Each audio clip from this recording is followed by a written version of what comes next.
ہاتھ بس اب تک محدود رہ گیا ہے کہ ختم شریف پڑھ لیا، 11ویں شریف کا کھانا کھا لیا، اور جب 11ویں والے پر بمباری ہو رہی تو چپ کر کے خاموش سب بیٹھ گئے۔ 11ویں شریف دیتے رہتے، 11ویں شریف پکاتے رہتے، 11ویں شریف کھاتے رہتے۔ سبحان اللہ، کرنی چاہیے، بڑی برکت ہے، ہم خود کرتے ہیں، حاضر بغداد شریف بھی ہوتے ہیں، لیکن جب 11ویں والے پیر کے مزار پر بمباری ہو رہی تھی تو لوگ بیچارے خاموش ہو گئے تھے، کچھ نہیں بول رہے تھے۔ کیوں؟ اس لیے کہ حکومت ناراض ہو جاتی اور امریکہ ناراض ہو جاتا۔ 11ویں والے پیر کے مزار پر بمباری ہو رہی ہے تو ہونے دو، ان کو اس سے کوئی بحث نہیں تھی، بہت سے لوگوں کو، الا ماشاء اللہ۔ اور جو لوگ عملی طور پر عراق کی حمایت میں یا امریکہ کی مخالفت میں میدان عمل میں تھے، ان کو اسلام کے دشمن اور امریکہ کے ایجنٹ کی پروپیگنڈا کرتے تھے کہ ان کو صدام حسین سے پیسے مل گئے ہیں۔ صدام حسین تو پیسے بعد میں دیتا، پیسے تو پہلے 11ویں والے پیر دے رہے تھے، ان کا کھاتے آ رہے تھے ہم لوگ، وہ دے رہے تھے، ان کا کھا رہے تھے تو پھر انہی کا گا بھی رہے تھے۔ لیکن بہت سے لوگ ڈر کے بیٹھ گئے اور کہا کہ نہیں، یہ تو سیاسی مسئلہ ہے۔ اب لوگوں کے لیے بڑا آسان ہے کسی چیز سے جان چھڑانا ہو، نہیں یہ سیاسی مسئلہ ہے۔ اچھا بھائی، سیاسی مسئلہ کیا ہوتا ہے؟ کہاں یہ بغداد شریف پر اگر بمباری ہو رہی ہے تو اس کے خلاف احتجاج کرنا یہ بھی سیاسی مسئلہ ہے۔ اچھا تو یہ بھی سیاسی مسئلہ ہے اور حکومت بھی سیاسی مسئلہ ہے اور یہ بھی سیاسی مسئلہ ہے، تو پھر سیاسی مسئلے کس کے لیے رکھو گے بھائی؟ تو پھر یہودی سیاسی مسئلہ چلائیں گے مسلمانوں کا، پھر عیسائی مسلمانوں کا سیاسی مسئلہ چلائیں، اور ہندو مسلمانوں کا سیاسی مسئلہ حل کریں۔ سیاسی مسئلے تو مسلمانوں ہی کو حل کرنے ہوں گے۔ اگر مسلمان ہی اپنی سیاست سے خود دستبردار ہو جائے تو کہ یہودی اور عیسائی اور ہندو آ کر مسلمانوں کی سیاست کریں گے اور مسلمانوں کا نظام حکومت اور مسلمانوں کی گورنمنٹ جو ہے اس کو چلائیں گے؟ یہ تو سوچنے کی بات ہے۔ لیکن بے عقل لوگ، محدود ذہن کے لوگ، جن کا ذہن محدود ہے، انہوں نے اپنے دین کو اسی میں محدود کر لیا، بس نماز روزہ حج و زکوٰۃ ہے، اور اس کے علاوہ ان کو قرآن شریف میں کوئی اور چیز نظر ہی نہیں آتی۔ اگر نماز روزہ حج و زکوٰۃ ہی تھا تو پھر ابو بکر صدیق کو حکومت کرنے کی اور حکمراں بننے کی ضرورت کیا تھی؟ ابو بکر صدیق تو نقش بندیوں کے پیشوا ہیں، ختم خواجگان پڑھتے رہتے مسجد نبوی میں، حکومت کرنے کی کیا ضرورت تھی؟ عمر فاروق رضی اللہ عنہ مرضا کو حکومت کرنے کی کیا ضرورت تھی؟ اور راتوں کو تہجد کی نماز چھوڑ کر، مسجد نبوی چھوڑ کر، مدینے کی گلیوں میں بیواؤں اور یتیموں کے گھروں کو تلاش کرنے کی کیا ضرورت تھی؟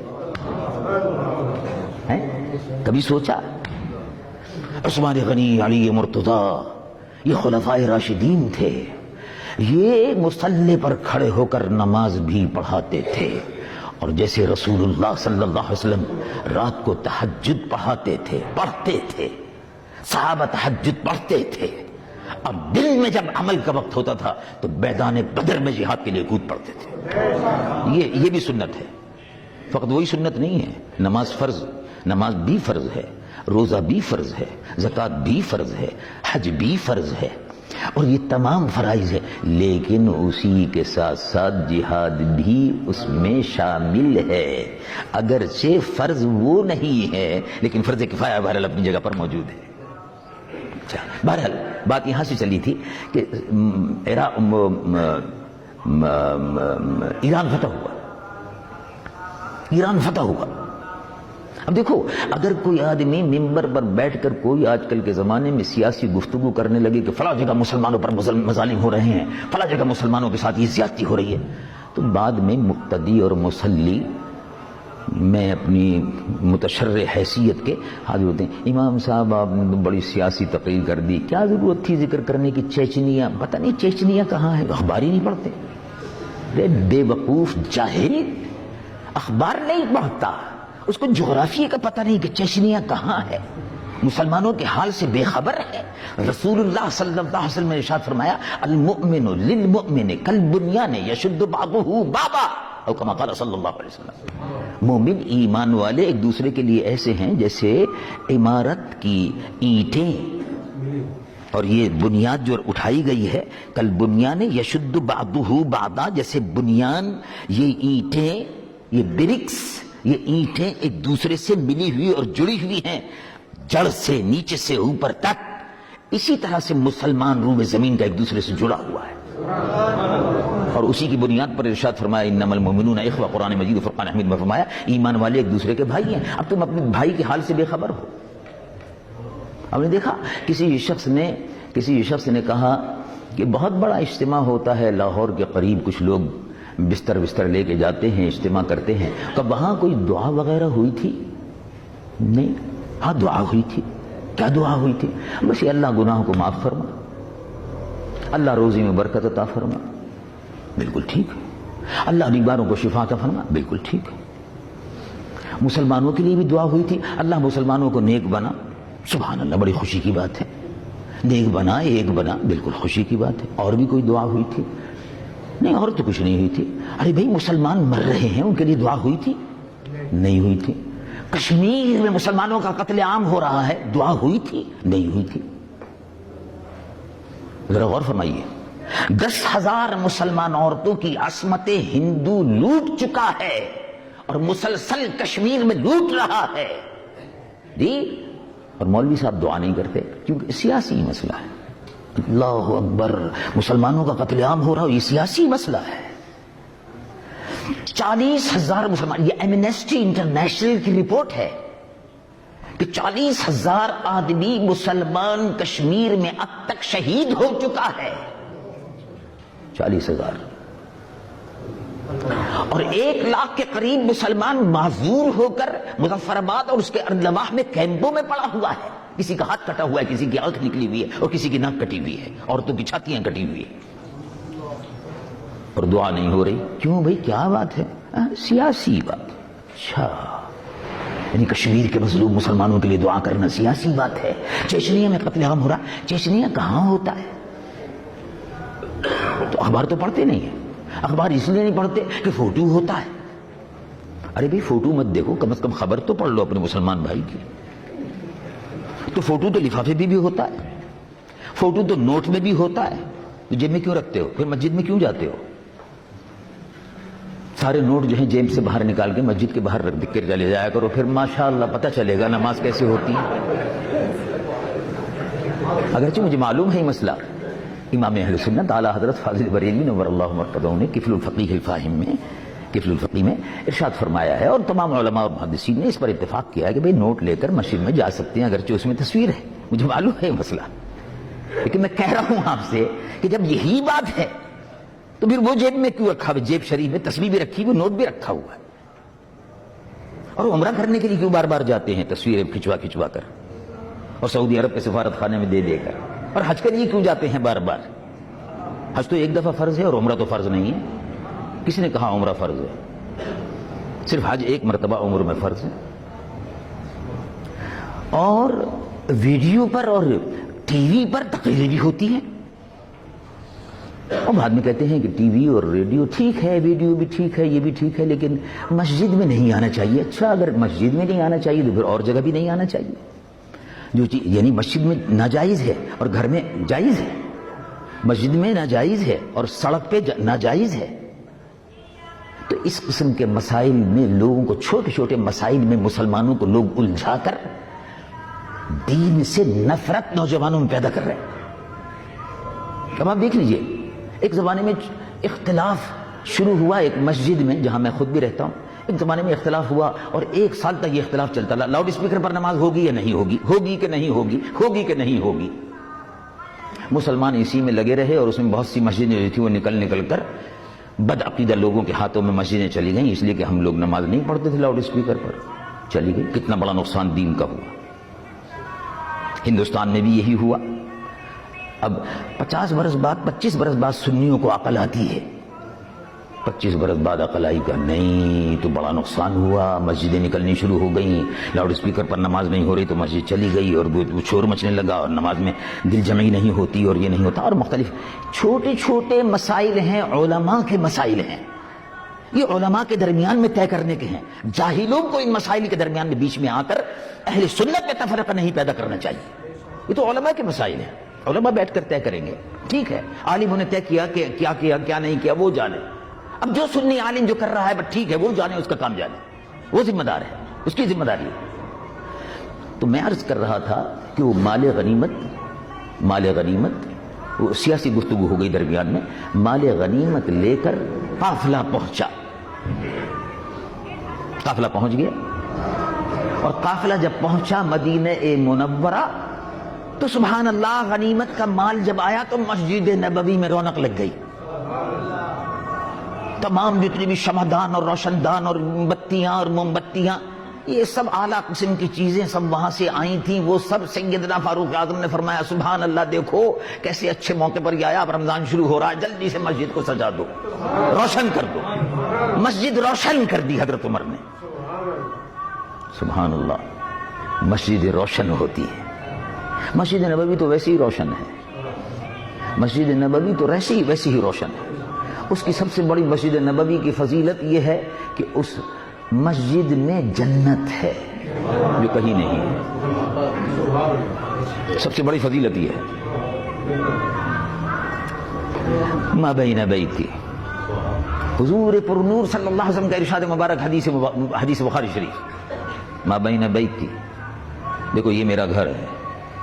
حضور کا حجرہ مبارک مسجد نبوی میں جو حجرہ مبارک تھا وہی گھر تھا. اسی سے دروازہ مسجد نبوی میں کھلتا تھا. تمام صحابہ کے دروازے جو ہے وہ مسجد نبوی میں کھلتے تھے. بعد میں حضور نے حکم فرمایا کل خوخۃ یغلق, سب کھڑکیاں دروازے سب بند کر دو الا خوخۃ ابی بکر رضی اللہ عنہ. ابو بکر کا دروازہ کھلا رہے گا, باقی سب کے دروازے بند کر دو. تو حضور پر نور صلی اللہ علیہ وسلم کا حجرہ مبارک کا دروازہ مسجد نبوی میں ہوتا تھا اور سیدنا ابو بکر کا دروازہ مسجد نبوی میں تھا. اس سے پہلے سارے تھے وہ سب بند کر دیے گئے. تو مسجد نبوی میں ارشاد فرمایا ما بین بیتی, دیکھو یہ میرا گھر ہے, میرا حجرہ شریف یہی ہے اور یہ میرا منبر ہے, اور یہ میرا منبر ہے. اے صحابہ, ما بین بیتی و منبری, میرے گھر کے اور میرے منبر کے درمیان میں یہ جو ٹکڑا ہے مسجد نبوی میں, روضۃ من ریاض الجنہ, یہ جنت کی کیاریوں میں سے ایک کیاری ہے. یہ مکے میں نہیں ہے, یہ مکہ شریف میں نہیں ہے, یہ بیت المقدس میں نہیں ہے, یہ کہیں نہیں ہے. اور پھر ارشاد فرمایا جب میں قیامت کے دن حشر کے میدان کی طرف اٹھ کر جا رہا ہوں گا, دائیں میرے ابو بکر ہوں گے, بائیں میرے عمر ہوں گے اور اہل بقی میری پشت پر ہوں گے. پھر میں اہل جنت المعلا, پھر میں مکہ شریف کے قبرستان جنت المعلا کے لوگوں کو اپنے ساتھ لے کر میدان حشر کی طرف جب جا رہا ہوں گا تو یہ جنت کا ٹکڑا بھی میرے ساتھ جنت میں جا رہا ہوگا. تو جس نے اس پہ نماز پڑھی اس نے جنت میں نماز پڑھی. یہ جنت کی کیاریوں میں سے ایک کیاری ہے, روضۃ من ریاض الجنہ, جنت کے ٹکڑوں میں سے ایک ٹکڑا ہے. سب سے بڑی بات یہ ہے کہ اس سے پتہ یہ چلا کہ جنت جو ہے, اب مکہ شریف چلے جاؤ جنت نہیں ملے گی, بیت المقدس ہو جاؤ جنت نہیں ملے گی, محبوب کے در پر آ جاؤ تو مل جائے گی. در محبوب پہ آ جاؤ, یا رسول اللہ صلی اللہ علیہ وسلم. تو یہ مدینہ منورہ کی خصوصیت ہے, روئے زمین پر کہیں نہیں ہے. اور بہرحال اعلیٰ حضرت امام اہل سنت محدث اور مجدد بریلوی نور اللہ مرقدہ نے بڑا صحیح فیصلہ فرمایا, ہم عشق کے بندے ہیں کیوں بات بڑھائی ہے. مدینہ منورہ کے فضائل جو ہیں وہ تم آپ سن چکے. سبحان اللہ, بڑے عالمانہ اور بڑے ایمان اور مؤثر انداز میں حضرت نے بیان فرما دی, حضرت مولانا شبیر احمد صاحب نے. تو میں جو بات عرض کر رہا تھا وہ یہ تھی کہ مدینہ منورہ شریف میں وہ آئے اور کہا بھائی مسجد نبوی کو سجا دو. سجا دیا, روشن ہو گئی مسجد. لیجیے صاحب رمضان شروع ہو گیا, اب پہلی رات تھی. اب جو مسجد بقائے نور بنی ہوئی تھی, کسریٰ کے محل کے جو وہ روشن دان تھے اور شمع دان تھے اور یہ سب لا کر جو سجائی گئی, اللہ اللہ روشن مسجد. حضرت علی تشریف لائے, بھائی بھائی مسجد میں روشنی کیسے ہو گئی, کس لے کر دی, یہ کیسے ہو گئی؟ اور کہا حضرت عمر نے فرمایا. کیا بات, سبحان اللہ. حضرت علی نے فرمایا نورت مساجدنا, اے عمر, نورت مساجدنا یا عمر, اے عمر تو نے ہماری مسجدوں کو روشن کر دیا. ہماری مسجد کو, مسجد نبوی کو بھی روشن کر دیا, اسی رات میں قباء کی مسجد کو بھی روشن کر دیا, مسجد اجابہ کو بھی روشن کر دیا. اس لیے کہ وہ تو شمعدان آئے تھے نا بہت, تو کہا سارے مدینے میں مسجدیں جتنی بھی ہیں روشن کر دو. مسجدیں سب روشن ہو گئی. نورت مساجدنا یا عمر, اے عمر تم نے ہماری مسجدوں کو روشن کر دیا. نور اللہ قبرک یا عمر, اللہ تیری قبر کو روشن فرمائے. سبحان اللہ, سبحان اللہ, مبارک ہو, تمہاری مسجدیں روشن ہیں. اس کا مطلب یہ کہ تمہاری قبریں بھی روشن ہیں. یہ تو گواہی ہے, بات پکی ہے, دعا پکی ہے. حضرت عمر کے صدقے میں ہم سب روشنی کرنے والوں کو دعا مل گئی, مل گئی دعا. اللہ اللہ. تو میں بات یہاں سے چلی تھی اور عرض یہ کر رہا تھا کہ قرآن مجید و فرقان حمید اترا کہاں اترا؟ رب العالمین جل جلالہ عم نوالہ ارشاد فرماتا نزل بہ الروح الامین. روح الامین آئے, قرآن لے کر آئے. کیسے لے کر آئے؟ کس طرح اترا؟ روح الامین لے کر آئے. اور کس طرح اترا؟ تختیاں دے دی, لکھا ہوا دے دیا؟ نہیں, قرآن کو کوئی برداشت نہیں کر سکتا تھا. تختی برداشت نہیں کرتی, تختی تو بہت بڑی بات ہے, پتھر نہیں برداشت کرتے, پتھر بہت بڑی بات ہے, پہاڑ برداشت نہیں کر سکتے تھے, زمین برداشت نہیں کر سکتی تھی. یہ اگر اتر سکتا ہے پہاڑوں پر نہیں اتر سکتا, زمین کے کسی حصے پر نہیں اتر سکتا. اگر اتر سکتا ہے تو قلب مصطفیٰ پر اتر سکتا.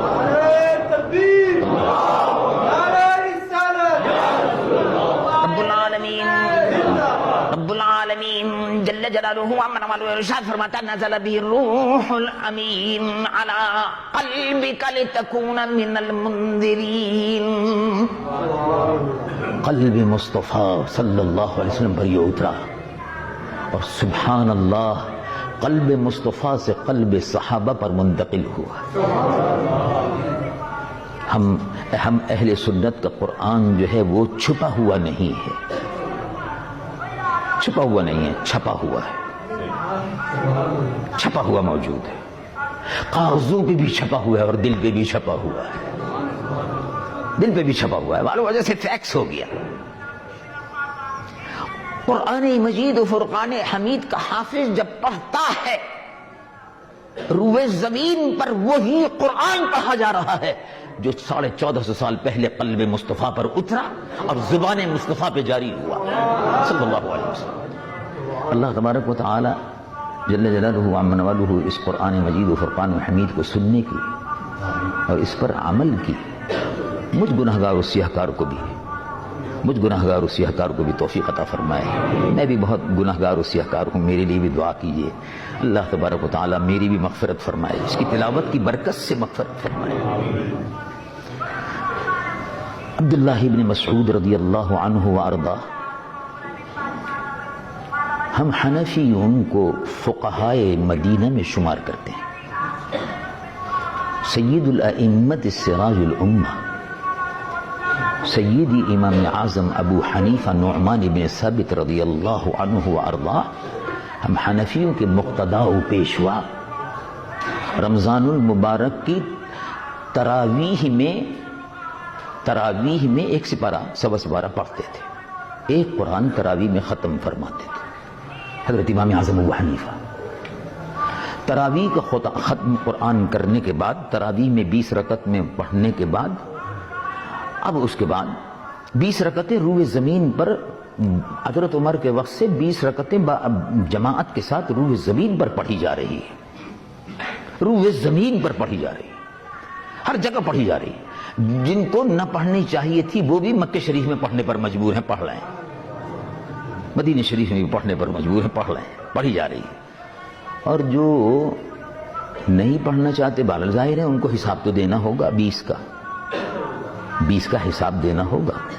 یہ بالکل ایسا ہی ہے. دیکھو ہم نے اور آپ نے, اگر کوئی آدمی یہ کہتا ہے کہ وہ تو 8 ہی ہوتی ہیں 20 نہیں ہوتی, اچھا ٹھیک ہے چلو, اگر ہم نے 20 پڑھ لی تو رمضان شریف میں نفل جو ہے اس کا ثواب سنتوں کی برابر, سنتوں کا فرض کی برابر, اور فرض کا 70 فرضوں کی برابر ہے.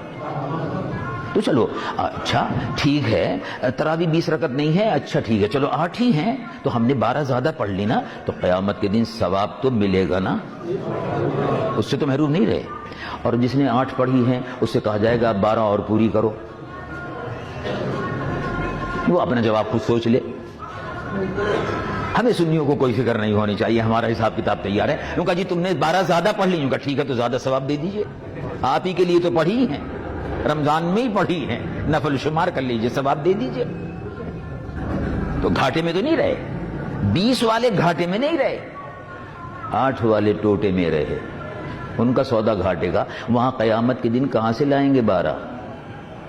وہ عمل کی جگہ تو ہے نہیں، وہ تو مقافات عمل کی جگہ ہے، وہ نہیں ہے۔ بہرحال عبداللہ ابن مسعود رضی اللہ عنہ وارضاہ کو فقہائے مدینہ میں شمار کیا جاتا ہے، اور فقہ حنفی کی زیادہ تر بنیاد جو ہے وہ سید الفقہاء